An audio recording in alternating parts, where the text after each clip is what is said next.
เก็บขยะนะคะทันสมัยไหมจ๊ะพี่น้องจ๊ะนี่ค่ะถึงอยู่บ้านนอกแต่ก็อำนวยความสะดวก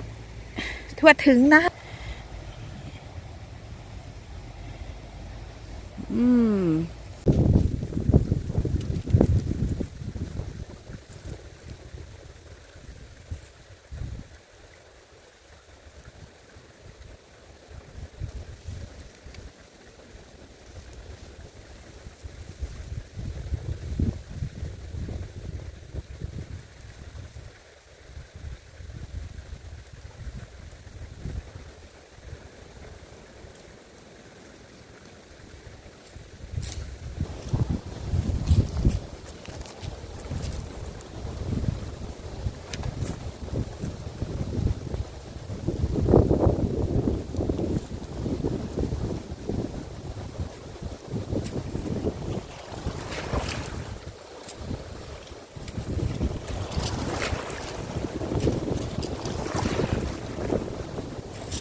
มาชมผลงานก่อนปิดคลิปจ้า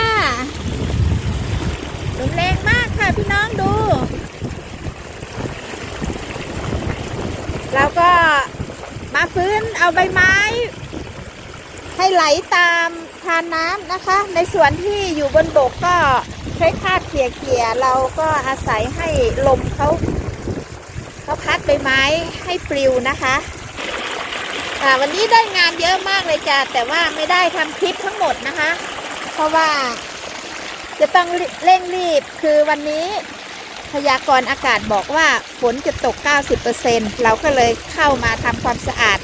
ทานน้ำก่อนเพื่อรอให้ฝนตกแล้วเขาก็จะได้ล้างใบไม้ที่มันเน่าๆเปื่อยๆอยู่ตามทานน้ำให้มันไหลลงไปด้านล่างนะคะก็เพื่อเป็นจุดรีวิวให้กับพี่น้องชมในช่วงดอกไม้บานนะคะนี่คือดอกไม้เขาเริ่มงอกขึ้นมาแล้วนะคะคือดอก20 บาทนะคะดูให้ดีนะนี่คือตามทานน้ำเนี่ยทั้งหมดเลยคล้ายๆกับถั่วงอกนะคะเดี๋ยวชมผลงานด้านล่างนะคะคือเรามากวาดต่อจากคลิปก่อนที่เราทำความสะอาดเอาไว้นะกั้นใบไม้เอาไว้เพื่อที่จะให้เขาไหลลงไปแบบว่าพุ่งแรงๆแล้วก็นำใบไม้ไหลลงไปด้วยนะคะ ตอนนี้หนาวฟันเลยค่ะอากาศดีนะคะวันนี้อยู่ที่4 องศานะไม่ลบนะคะเป็น4 องศาบวกค่ะเนี่ยค่ะน้องดูนี่คือเขาเริ่มงอกมาแล้วนะคะเพื่อเป็นจุดรีวิวให้ได้ชมบรรยากาศบ้านสวนสวีเดนทางตอนใต้นะคะก็คือมีทานน้ำเล็กๆไหลผ่านสวนค่ะก็มีมอสเขียวๆนะคะทานน้ำใสๆมันไม่มีอะไรที่จะชื่นใจไปมากกว่านี้แล้วพี่น้องจ๋าสำหรับคนที่ชอบบรรยากาศแบบนี้นะคะแบ่งปันความสุขสดชื่นจ้ะคือวันนี้นะคะหอมทำทั้งหมดเลยลมแรงมากเมื่อคืนนี้คือพัดเอา กิ่งไม้แห้งร่วงหล่นลงมาแล้วก็เยอะมากไม่ได้ทำคลิปนะคะก็ทำเฉพาะ